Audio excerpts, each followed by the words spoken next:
coming up on Championship NFL Primetime. For 4 teams that shared a common goal since July, it's the final stop on the road to Atlanta. In a battle for the AFC crown, can Eddie and the Titans make it a clean sweep, or is it redemption time for Mark Brunell and the Jags? In the NFC, a classic matchup of offense against defense. Will Kurt Warner keep the Rams' dream season alive against the stingy Bucs D, or could a rookie QB steal the spotlight? 2 teams destined for Super Bowl 34. NFL Primetime next.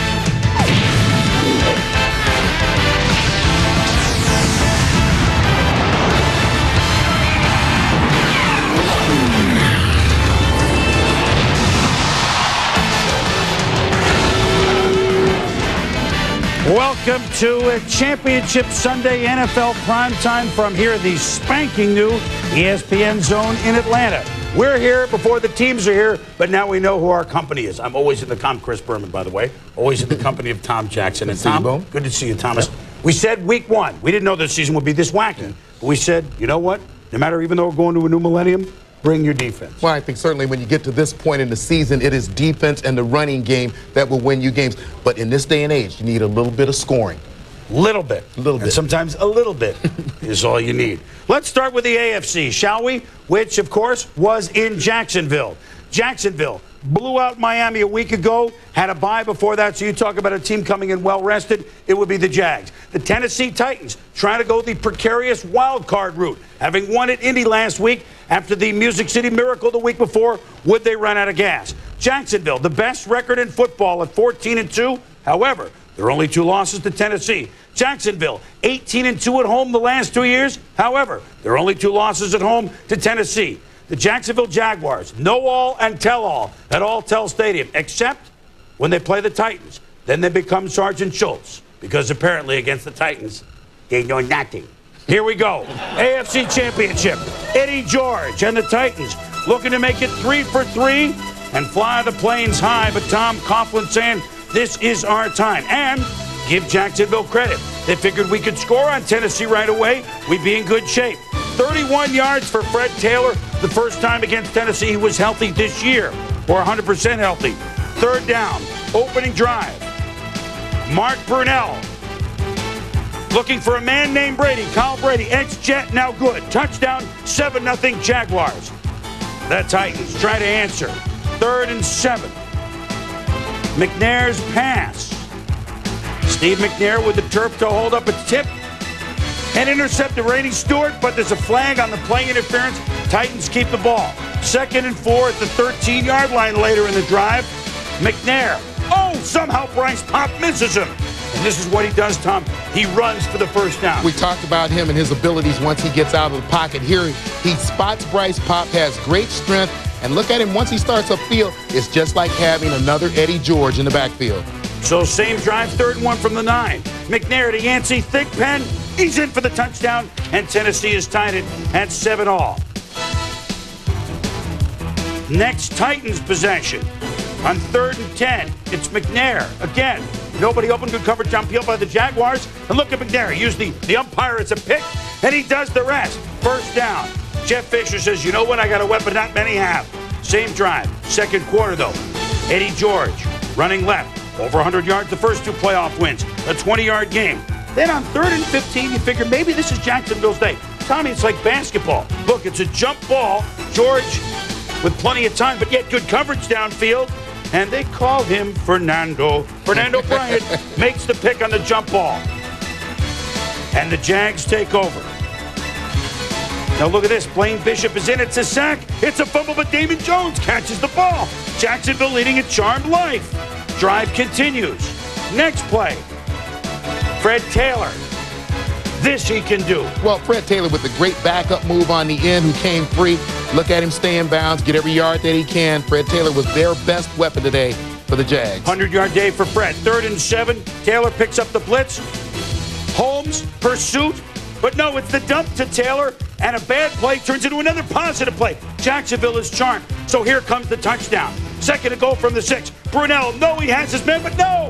Marcus Robertson is there to make the pick and save the day. And you take another look at this and put yourself in Brunell's shoes. He's looking at the tight end coming on the cross, never sees Marcus Robertson coming from outside in, falling off his man for the INT. He thought he had the touchdown, Tom. There was no question. So the Jags, but their next possession, they're in business again. James Littleman Stewart. It's a wonderful, wonderful run.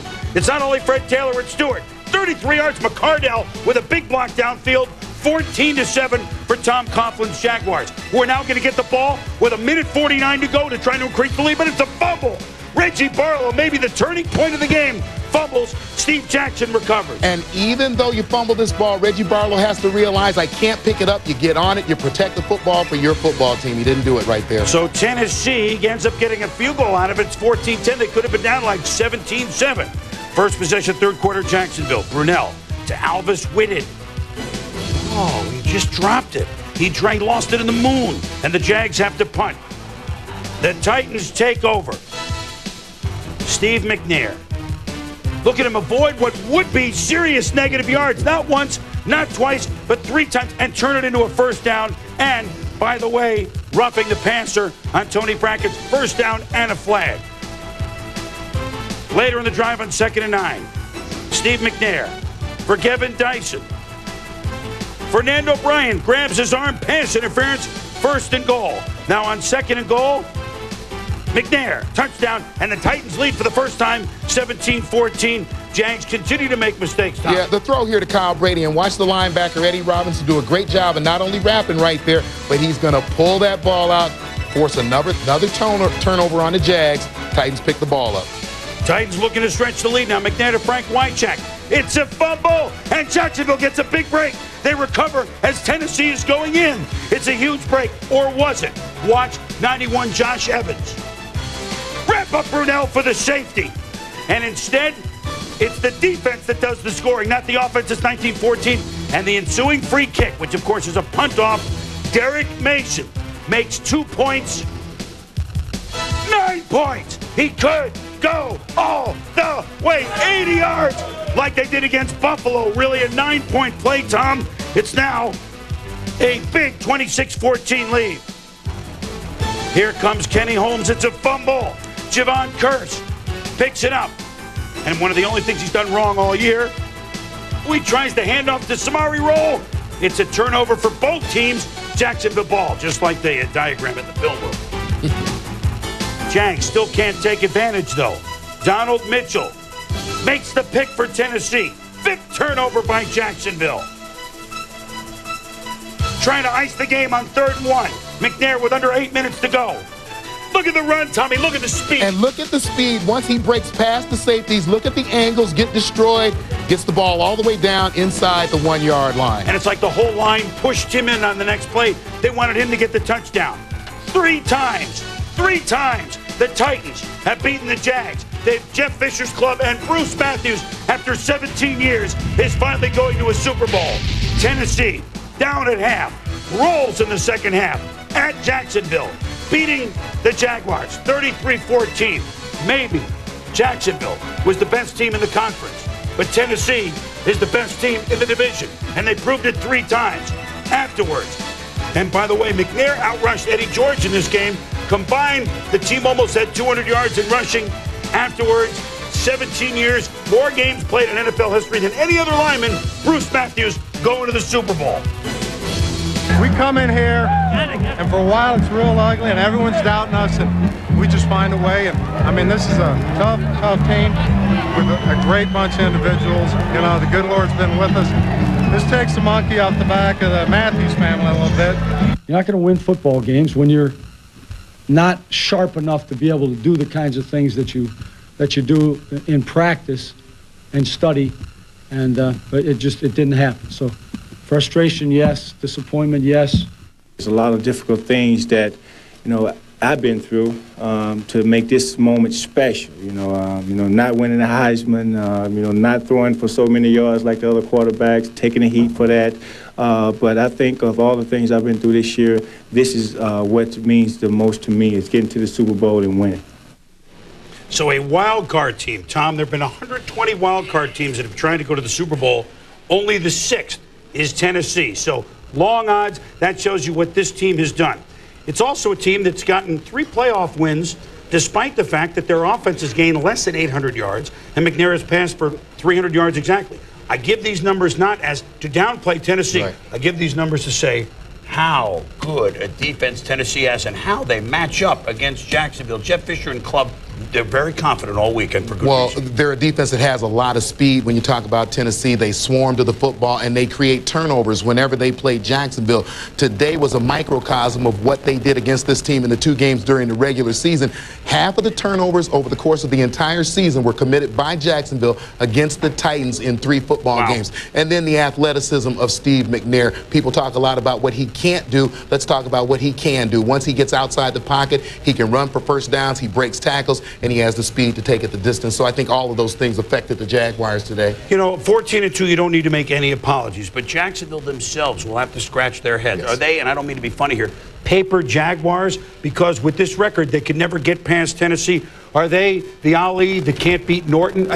They got a lot of questions, and they have to think. I think they're a very good football team. They just don't match up well with the Tennessee Titans, and because of that, they're going to be in a lot of big games with this team in their division and possibly beyond their division. Well, our congratulations to Jeff Fisher and the Tennessee Titans, who did it with the Music City Miracle and 2 tough, grind-em-out wins on the road. In all of their playoff games, their opponents never reached 20 points. That's why they're going to the big game as we go inside the numbers. The Houston Oilers / Tennessee Titans franchise never been to the big game, but they have the opportunity now. And Tommy alluded to it. Here are the numbers. Jacksonville against everybody else, 15-0, 13 turnovers in those 15 games. But 0-3 against the Titans, 13 turnovers in those 3 games. Ouch. Inside the Numbers is brought to you by Visa, the official card of the NFL. Log on to ESPN.com for more Inside the Numbers. When we return, the NFC game, the team that scores more than anyone else against the team with the best defense, who would come out on top between St. Louis and Tampa Bay. Time is brought to you by Fix-A-Flat. Spare yourself. Get Fix-A-Flat. And by Southwest Airlines, proud sponsor of the NFL and official airline of the Super Bowl. Welcome back to NFL Primetime. A very sobering story this evening for all football fans, really for everybody, on what's normally just a joyous day for football. The source close to All-Pro linebacker Derek Thomas of the Kansas City Chiefs said Sunday Thomas was in a 1-car accident on his way to the Kansas City airport, ironically to fly to St. Louis to go to the NFC Championship game. An unidentified passenger was killed in that accident. Thomas is listed in serious condition. We will update you when we know more. Our coverage from Atlanta, as you can see, is already underway from both here at the ESPN Zone and Coca-Cola Super Bowl City, be it Sports Center, be it Media Day, be it everything. We've got it for you all week long, right up and through the big game. When we return, the Tampa Bay's offense get it together enough to beat the Rams. We'll show you NFC highlights in a minute. The Rock'em Sock'em defensive Bucks against the team with the 3rd highest point total ever in NFL history. That's Dick Vermeil's St. Louis Rams. They're at home in the TWA Dome with their average margin of victory, 23 points a game, and they were perfect in 9 games. But Kurt Warner's first pass ticked and picked off by Steve White. Went such a big game against Washington last week. Steve White has had a tremendous season and made some big plays for this ball club. Great awareness to tip the ball to himself and get it for the Bucks. So the Rams' next drive, 3rd and goal. Warner and Marshall Faulk fumble the exchange. Settles for a field goal. Tampa on the first drive converted that to a field goal. Bucks, Azakim fumbles the punt out of bounds, but the Rams maintain possession. Still 3-3. Sean King, the shotgun snap over his head. He alertly knocks it out of bounds. Although it was a penalty on the way he knocked it out. Smart play, it's 5-3. McGuire with the 2-run home run for St. Louis, make it 5-3. Jeff Wilkins, kicking hurt, misses 44-yard field goal. Remember that Super Bowl with Pittsburgh and Minnesota, 2-0 at the half? This is close, 5-3 at the half. 3rd quarter. Bucks actually threw more than St. Louis expected, I think, Tom. This is a 34-yarder to Jacquez Green. Tack on a face mask penalty, which sets up Martin Gramatica. Automatica Gramatica, 23 yards, 6-5 the Bucks. Tampa Bay with a 3-run homer by Canseco. Torrey Holt missed most of the first half with injured ribs. What a hard-hitting defensive game. Warner to Holt, he's back. 20 yards, first down. 2 plays later, Warner to Holt, 20 yards. First down, we're midway through the third quarter. 2 plays later, Warner to Holt, 12 yards and a first down. He avoids the blitz here, and he finds Ricky Prohl shampoo for 15 yards and a first down. These are the Rams you've grown used to seeing. But Warner, picked up by Hardy Har Nickerson. The Bucs defense continuing to keep the Rams out of the end zone. Fourth quarter. Boy, did they do a job on Marshall Faulk today, Tom. Well, they did a great job because they have the quickness to match up, and they were determined to give help whenever possible from the defensive backs on Marshall Faulk. Better matchup for the Bucs. 2 plays later, Warner is going to be picked off by Brian Kelly. One of 3 interceptions by the Bucs defense on the day. And the Bucs, can they nurse a 6-5 lead all the way to the Super Bowl? Warner. Not to Isaac Bruce, not to Holt, not to Asaki, but it's Ricky Prohl. Touchdown, Rams have the lead. It is a great catch by Ricky Prohl over the shoulder. You see him concentrate enough to get the football and then keep both feet in bounds. That's a great grab. They go for 2, they don't make it, so it's 11-6. Bucs, under a minute to go. 2nd and 23. King to Bert Emanuel, 12 yards. I would say over the year that Tony Dungy and company have not gotten, just by luck of the draw or whatever, the calls to go their way on challenge. Tommy. Ooh, they review it and say no catch. It changes the complexion because it's 2-down territory, obviously. So instead of 3rd and 10, it's 3rd and 23. And oh, by the way, the Rams can play some defense. Grant Wistrom, hit. It's an incomplete pass. 4th and 23. King. Incomplete. Incomplete. And the Tampa Bay Bucs die it. But the St. Louis Rams, well, this is going to happen in a tight game. You don't like to see that in a game in which defense was paramount. Dick Vermeil now joins Don Shula, Bill Parcells, and Dan Reeves as the only coaches to take 2 different teams to the Super Bowl. The Rams went to the Super Bowl 20 years ago with the Hollywood Rams. They're now there as the St. Louis Rams. 11-6 in a game in which the Rams got 308 yards, the Bucs 218 yards. So obviously defense a premium. We'll talk about Tampa Bay in a moment. St. Louis got the touchdown late, Tom. They took that licking, which we didn't really have enough chance to show.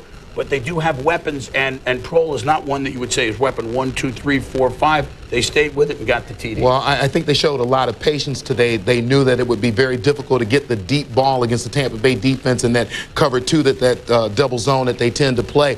Tampa Bay did a great job of tackling, forced some turnovers, but I think that the St. Louis Rams waited for their shot, got the great catch at the end. It's an offense that has a tremendous amount of confidence, and I thought that showed at the end. The Tampa Bay Buccaneers, do people at home understand what sort of mental and physical discipline that defense plays with week in and week out? Do they understand by watching today? Well, when we talk with Coach Dungy, he talks about the mental toughness of this football team. And I think today you saw that, a couple of turnovers in the form of interceptions from Sean King, the snap of the safety that goes through the end zone, 2 points given away. They fight that, and they still almost win the football game. So this is not a good defense. This is a great defense that when they get a little bit of O to go with it, or that special teams touchdown we keep looking for on a kickoff return, they're going to win some of these ball games. Tampa Bay played St. Louis and Washington, whose combined points, including the playoffs, are over 1,000. And in the playoffs, they gave up just 24. But they needed to score double digits in offense. They couldn't do it. St. Louis has a defense, too. And that's why the St. Louis Rams will join the Tennessee Titans right here in Atlanta. We'll have the first word looking ahead to Super Bowl 34 in just a moment when NFL Primetime continues and we dole out our game balls. We're on the case. Upstairs, we're playing games. Rams fans have reason to play games. I am the... Boom, my game ball goes to Steve McNair, the 91 yards rushing, 112 passing yards, the 2 touchdowns. All that adds up to pretty good and a trip to the Super Bowl. Tommy, good things come to those who wait. 277 games played by one of the best. Bruce Matthews on the offensive line for the Oilers / now Titans. His 278th game will be the Super Bowl. We'll be back to preview Super Bowl 34 when we drive on here at the ESPN Zone. 5 years ago, the Rams weren't in St. Louis. and the Titans were not at Tennessee. Now they're going to meet in Atlanta a week from tonight in Super Bowl 34. Only the second time ever that teams with records, both teams with records at 500 or below, have ever met in the Super Bowl. Remember, the Rams were 4-12 last year, and Tennessee was 8-8. The only other time it happened, the '81 season, San Francisco and Cincinnati went to the Super Bowl. By the way, that was the highest-rated Super Bowl ever. Not the one we expected in September, but one I think it's going to be a lot of fun, Tommy. Well, I think it's going to be a great matchup. We've got a prolific offense in the Rams and an MVP of the league in Kurt Warner. I think the Tennessee Titans have proven that they are well-tested and an outstanding football team in their own right. And I like to say that the element of the game that Steve McNair brings, because I played against a quarterback like this, who has that ability to break the pocket and improvise. Play with a guy named John Elway who could do that pretty well. Yeah, but he runs up the middle more than a scrambler. Once he breaks that pocket, if you're in man-to-man, he's going to run up the middle. If you're in zone, he's got the arm to hit the zones. It's going to be a real test for the Rams. Remember, in Week 8, the Rams were the last undefeated team in pro football, and their first loss was to Tennessee, 24-21. Tennessee led 21-0. The Rams came roaring back, but Tennessee won it. Do you expect a score around then, a bit of defense after what we saw today? I still believe in great defense. I think the score is somewhere in the 20s. Somewhere in the 20s. Well, that would have been more than most of the teams had today. Tennessee and St. Louis heading to the bowl. We'll be back.